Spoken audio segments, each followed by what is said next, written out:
Brett, I'll just start it this way, and I ask this question in all seriousness. How is it possible that North Carolina could lose any games in this, middle tier high school basketball conference that is the Atlantic Coast Conference? It's funny because when Nevada beats San Diego State, John Rothstein is, wow, the Mountain West is so great. Or Texas Tech beats Kansas. Right. Look at the balance of the Big 12.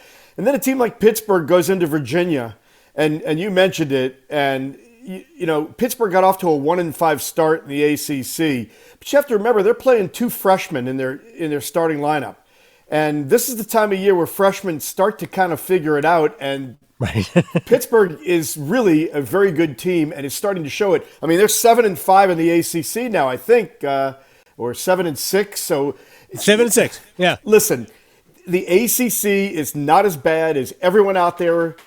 Joe Lenardi and all the proctologists. Wow. Whoa. It's not Wait a as second. bad as Victoria, did you hear that? It's a proctologist.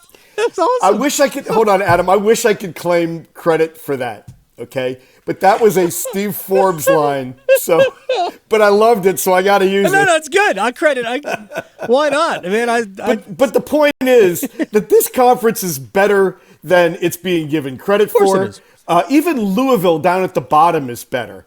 They are. And I mean, I think it's a 5-bid league, and we'll see. But, and here's the other thing about Carolina, too. You mentioned the defense, and the defense was abysmal last night. Although, to their defense, I believe it was Starling with like 0.4 on the shot clock, fires up a 30-footer and banks it in. I mean, it was one of those nights.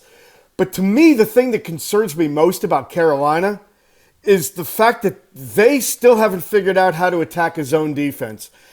Brad Brownell exposed it, and I think you're going to see others use it because last night Elliot Cadeau had no idea what to do against it, and, that's really a problem.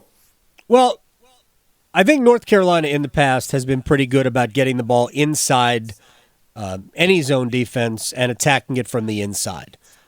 I don't think they've forgotten that, but sometimes players go on the court and they settle, right? Especially if you've been in games where you've knocked down a lot of threes in the past, it's very easy to just fall in love with it. And I'm not saying they're doing what they did when they played Duke, however many days ago that was now, 10 days ago.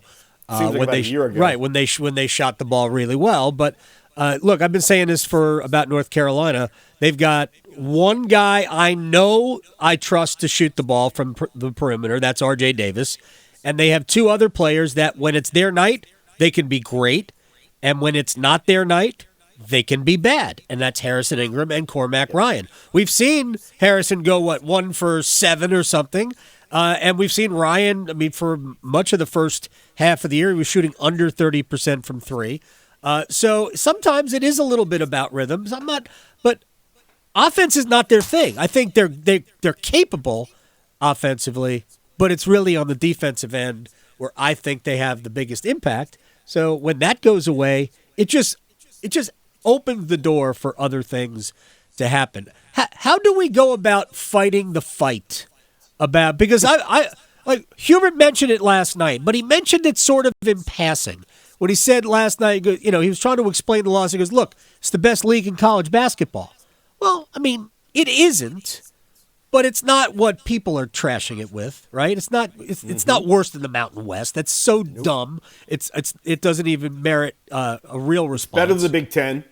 Yeah, it is better than the Big Ten. I'd put it right behind the Big 12 and the Big East. I'd put it number 3 right now. All right, it may be. Is the Big 12 the best league? Maybe.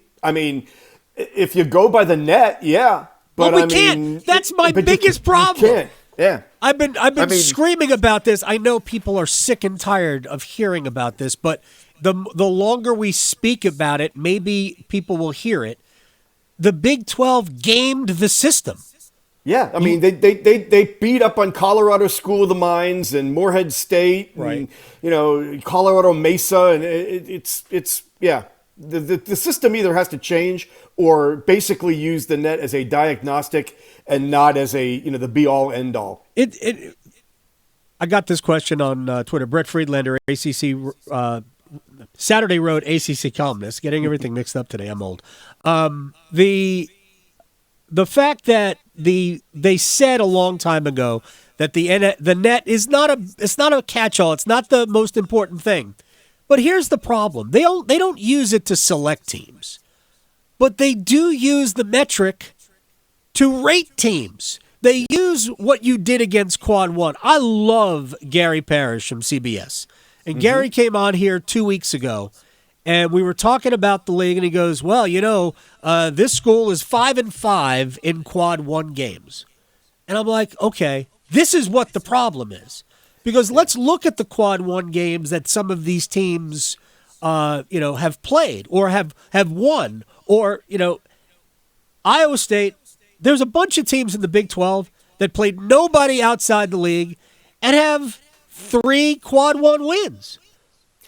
Iowa State is a Quad 1 win for Big 12 teams. Everybody. But Iowa State has not beaten an out-of-conference team rated higher than 100. No, they have BYU one is the same win way. against Iowa, right? I believe so, yes. And BYU is the same way. Yep. San Diego, It's crazy. They beat San Diego State in the non-conference at the beginning of the season, which of course makes you a top 4 seed. Iowa State in Jerry Palm's bracket's 3rd. He has him as a 3. I'm like, how? I look at their profile, and I know this is going to sound weird, and I'm not saying they're not better than Georgia Tech, but their profile looks a lot like Georgia Tech's, except that Georgia Tech screwed I don't want to get in trouble. They screwed up when they got into conference play. They can't beat anybody. They're 3-10 in conference play, but they're 3 conference wins. Are over, you say it. Carolina, Duke, and Clemson, the 3 top teams the 3 top-rated teams in the net in the ACC. And Clemson they won at Littlejohn. That was an incredible win. So look, the narrative was there. The Big 12 figured out the math, and they're reaping the benefits. The ACC should have not scheduled well outside of the league. That's their problem. But here's the problem with that, Adam. About 2-3 years ago, NC State was number 35 in the net. Didn't get in. Why? Because strength of schedule. That's what they told them. So they bulked up their schedule, and everybody else did. And then others figured out how to play the system, and now strength of schedule is totally meaningless. So I think they have to adjust the other way now. It's possible, though, that NC State didn't do enough within the league, didn't beat the right teams within the league also. Right. So in fairness to these schools that I've been trashing, they have good wins within the Big 12, which makes me say maybe the Big 12 isn't as good as we think it is. And maybe it's just they have gamed the system to the point where every time they play a game, it looks better than it actually is. And maybe because the ACC, by and large, scheduled better in the pre-conference season, the ACC doesn't look as good, therefore you don't get the value for winning these Bingo games. has been called. So that I appreciate that. Give me your thoughts on the Blue Devils as we have our last 2.5, 3 weeks, I guess 3.5 weeks of this season. What do you see as a ceiling for them? Well, I originally had given the ceiling as a Elite 8 team. They're the kind of team that could get beat in the second round or go all the way to the Final Four, depending on matchups. But I got to give John Shire a little credit because he's got a fundamental flaw to his roster that that he's not going to be able to fix, and that is they don't have a rim protector on defense, and they're really not they don't have a post presence offensively. But with Jared McCain now being given the green light to crash the boards. This guy's got 10 or more rebounds in 4 of the last 5 games. That's really helped. It hasn't solved it, but it's definitely helped lessen the their deficiency on the glass. They're a better rebounding team because of it, and because of it, they can get out and get in transition a little bit more. And I have to give him credit. He's looking for ways to get around the problem that he can't fix, and so far he has. Now, they've only won 2 games since that dismal performance against the Tar Heels. Tomorrow, or actually tonight, is going to be, I think, a litmus test. Not tonight, Saturday, when they go to Virginia. No, Duke is at Florida State. They're at Florida State. That's right. Virginia comes to Cameron after that. But I think that those two games are going to be a real test as to how far Duke has come, and whether we need to reassess their ceiling, because if Tyrese Proctor starts playing like Tyrese Proctor at the end of last year, and I know we keep waiting for that to happen, but I think that's the last piece of the puzzle right now, because I think Shire has pushed the right buttons so far. But again, let's see. I mean, last year they rebounded from a really, really heartbreaking loss at Virginia, the overtime one where Filipowski got karate chopped in the throat and they didn't call it. And they didn't lose again. They swept the rest of the regular season, won the ACC championship.